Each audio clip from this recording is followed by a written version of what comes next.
Lena is going to share how I took control of my life and broke free from the negative influence of my husband, Henrik. For privacy, I'll use different names. I'm a well-known lawyer in my state, so keeping my identity secret is really important. There's no need to go into all the details of how Henrik and I met, fell in love, got married, and then divorced. The truth is, our love wasn't equal. Henrik cheated on me, and I eventually found out. The signs were always there. He avoided me, spent a lot of time away from home, and constantly went on business trips. Although I wasn't involved in his large business, I had a successful career as a lawyer. However, Henrik looked down on me because I didn't make as much money as he did. One day, while he was away on another one of his business trips, I decided to dig deeper. Using his old laptop, I found a secret Facebook account. It was there that I finally confirmed what I had suspected all along. He was having an affair. He had been seeing a beautiful woman, someone he thought was more attractive than me. He always criticized the way I looked, which hurt me deeply. Devastated and angry, I confronted him as soon as I could.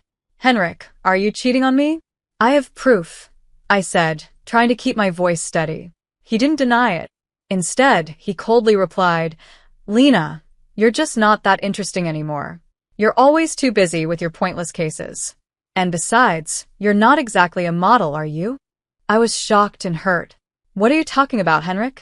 You knew I had a demanding job when we got married. I've never neglected you. It's you who stopped caring and refused to talk to me," I argued, trying to make sense of what he was saying. But Henrik didn't care. He just blamed me for everything, saying his cheating was my fault. I couldn't believe how cold he was being. Instead of apologizing, he seemed relieved that I had found out about the affair. "Good that you know now," he said with a chilling calmness. "I don't have to hide my beautiful girlfriend anymore. We're going to have the perfect life together, and I'll finally be with someone who deserves me." His words felt like a punch to the gut. I was stunned. He wasn't just admitting to the affair, he was proudly announcing it, as if he was better off without me. I had been loyal to him for over a decade, standing by his side through everything, and now he was throwing me away like I meant nothing.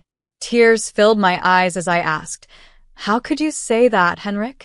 After everything we've been through, how can you be so heartless?" But he just shrugged, saying, "It doesn't matter anymore, Lena. I'm a successful man now, and a plain woman with a fancy law degree isn't good enough for me." I was furious. "How can you treat me like this? I've been a good wife, even if I don't fit your shallow idea of beauty. And now you want a divorce?" He corrected me sharply. "I'm not thinking about divorce, Lena. I've already decided. I'm done with you. I've hired a lawyer, and you should move out before I get back. I don't want to see your ugly face anymore." A few hours after that phone call, Henrik sent a friend to deliver the divorce papers. His friend looked at me with pity as he handed them over. I took the papers, closed the door, and broke down in tears. I felt like I had wasted years of my life on a man who didn't care about me. But as I sat there, I realized I wasn't going to let him destroy me. I was stronger than that. I was going to take control of my life. When Henrik's friend mentioned that Henrik wanted to drag out the divorce, I finally understood why. We had a prenup, and Henrik had promised that if he cheated, I'd get half of his business. That was why he wanted to delay everything. He hoped I would give up. But I wasn't going to let that happen. Determined, I called his lawyer and set up a meeting. Within 2 days, I had moved out of Henrik's house and back into my childhood home, which was mine. I texted Henrik to let him know, saying, "I've taken my ugly face and body out of your house." He replied smugly, boasting about his lawyer's reputation, but I remained calm and warned him, "I'm not giving up what's rightfully mine." Henrik didn't expect me to fight back, but I was ready. I told him, "From now on, you can talk to me only through my lawyer." His words had hurt me, but they had also lit a fire inside me. His arrogance made me even more determined to win. When I finally met with Henrik's lawyer, Oscar, at a cafe, I could see he wasn't prepared for what was coming. He knew I was a lawyer, but he didn't know how strong I was. When he recognized me, he looked nervous. His hands shook as we talked, and I could tell that Henrik had completely underestimated me. Henrik never believed I could be a threat, but now he was about to find out just how wrong he was. I held back from intimidating Oscar further. After all, it wasn't his fault that I was in this situation. I greeted him politely. "Hello, Oscar. Nice to see you here." His eyes widened in surprise. "Ma'am, I'm so sorry. I wasn't expecting you to show up," Oscar stammered, clearly flustered. "The last names don't match because I got married after I got my law degree. I've been using my maiden name for professional purposes," I explained, trying to ease the tension. I see," Oscar muttered, still looking uncomfortable. "So, I'm guessing you want to drag out this case, right?" "That's what my client has told me," Oscar said, trying to sound professional. I shook my head. "Your client has been misleading you, Oscar. He's the one who wants to make this case take longer, not me. Did he not tell you that?" I asked, knowing that my reputation as a lawyer spoke for itself. Oscar squirmed a bit under my questioning. I could tell he wasn't used to being in this position. "You don't have to answer that, Oscar. I've known Henrik for over a decade. I married the guy, for heaven's sake. I know exactly what goes through that thick skull of his," I said, almost feeling bad for Oscar, who was just doing his job. Wanting to help him out, I decided to be honest with him. "Look, Oscar, since we've worked together before and I don't want to make things harder for you, I'll tell you the truth about this divorce." Oscar blinked in surprise. "What do you mean, ma'am?" he asked, clearly caught off guard. "Did my lovely husband mention to you that he cheated on me?" I asked, watching his face closely. Oscar's reaction confirmed what I had suspected. Henrik hadn't told him the whole story. No, I don't think he told me that," Oscar replied, looking uncomfortable. "But he did warn me that you might make some wild accusations because, in his words, you just want to ruin him." I chuckled softly. "Oh, Oscar, your client has played you like a fiddle. But hey, he thinks you're one of the best lawyers out there, so there's that." Oscar smiled a little, but he quickly admitted, "I don't think I'll ever measure up to you, ma'am. I didn't even know you were a lawyer. He only told me you worked at a law firm." "Of course, he didn't mention it," I sighed. Henrik never really took my career seriously. He always downplayed my work, like it wasn't important. It was foolish of me to stay with him for so long. But at least I was smart enough to sign a prenup. Oscar's eyes widened, and he looked shocked. It was obvious that Henrik hadn't told him about the prenup either. "There's a prenup in this marriage? Your husband didn't mention that." "Do you have any proof, ma'am?" he asked, sounding a bit rattled.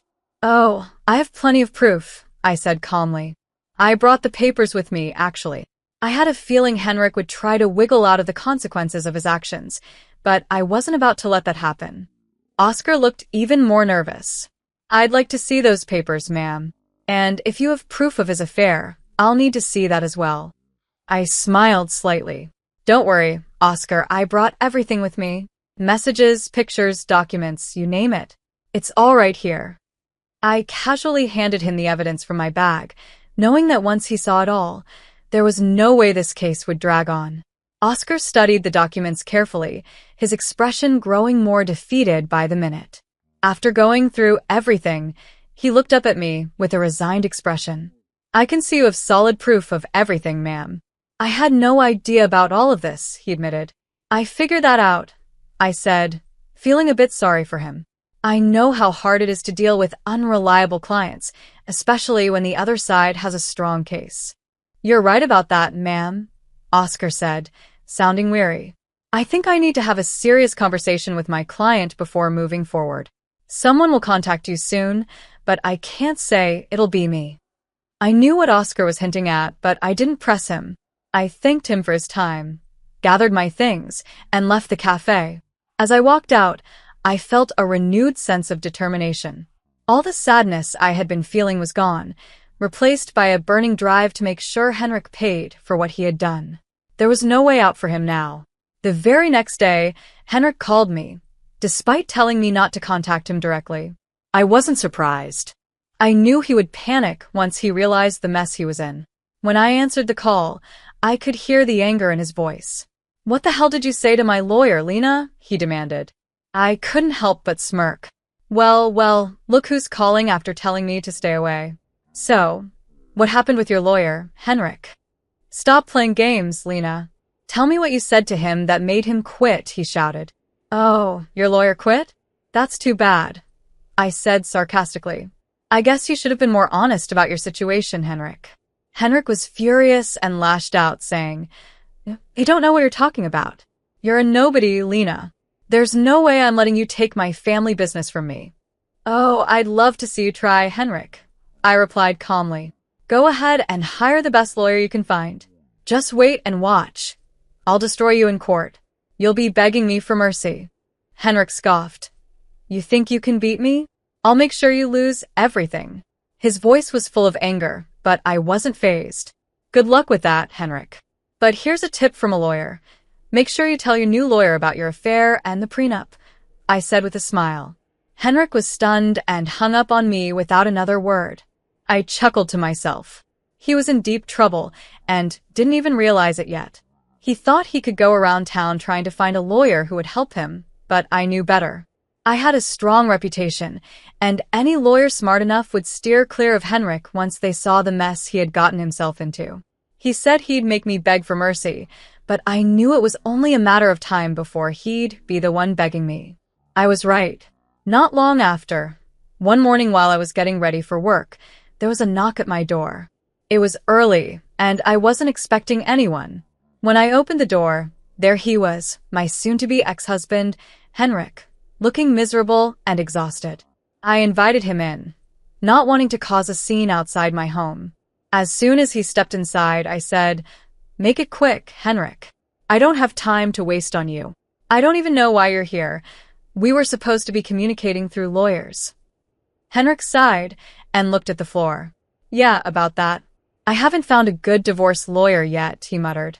"How unfortunate," I replied with a smirk. "You better hurry up, Henrik.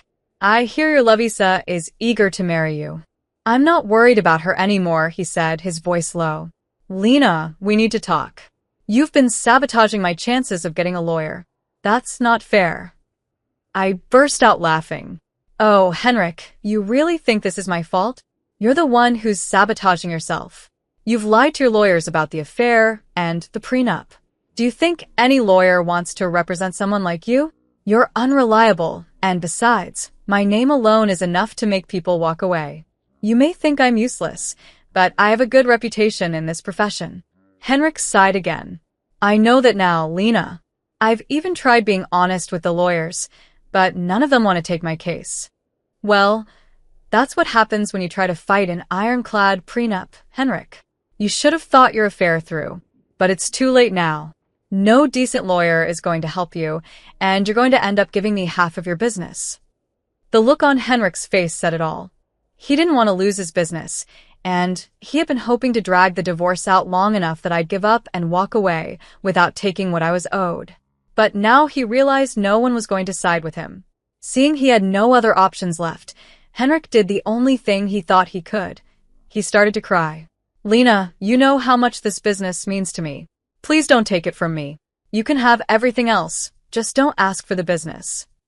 "Why not, Henrik?" I said, crossing my arms. "You're the one who put the clause in the prenup about splitting the business if you cheated. You think I'm just going to walk away from what's rightfully mine after everything you've done?" "It was a mistake, Lena. I know I messed up. I've put my relationship with her on hold because I know how wrong I was. Maybe we can work things out. Maybe this whole thing will make us stronger," he said, looking at me with desperate eyes. His words made me laugh out loud. The audacity of this man. After everything, he was now asking to get back together? I knew he had paused his relationship with his Lovisa. Rumors were going around that she wasn't happy and neither was he, but if he thought I was going to take him back, he was dead wrong. "You've got to be delusional if you think I'd get back with you, Henrik," I said, shaking my head. "I didn't come this far by being stupid. You don't want me back.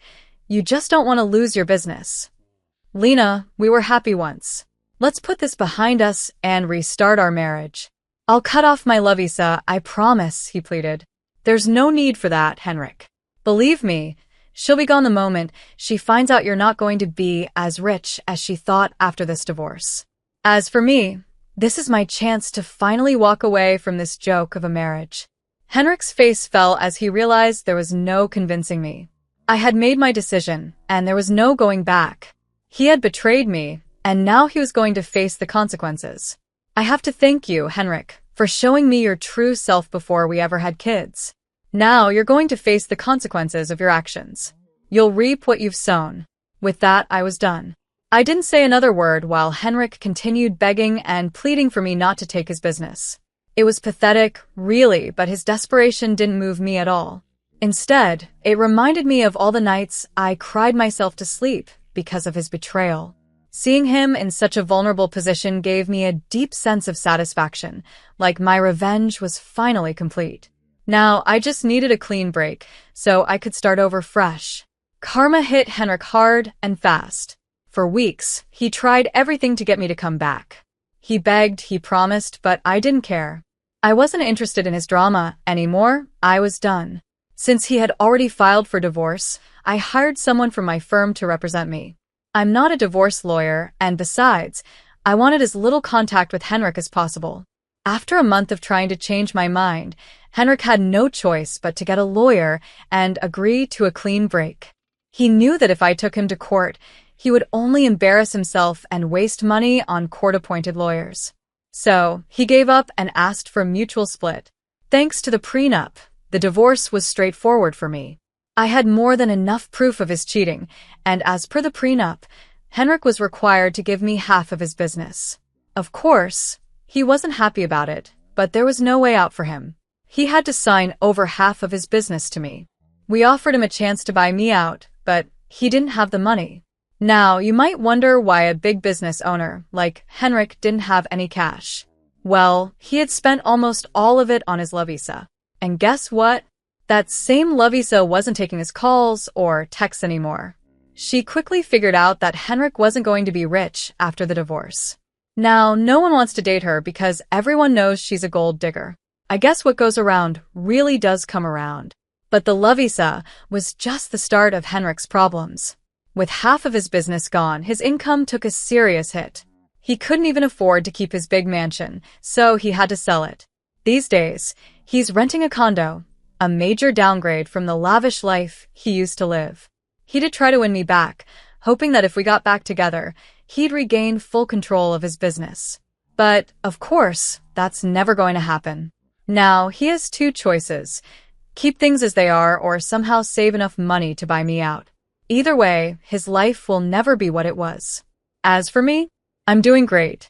I hired someone to manage my share of Henrik's business, and it's been going really well. I even upgraded my lifestyle by buying a new mansion, thanks to my combined income from my law practice and the business. Life is good, and I'm genuinely happy. Looking back, the divorce ended up being a blessing in disguise. Instead of being played by my ex-husband and his Lovisa, I came out on top. I ruined their lives, improved mine, and now I'm living my best life. I couldn't ask for a better outcome.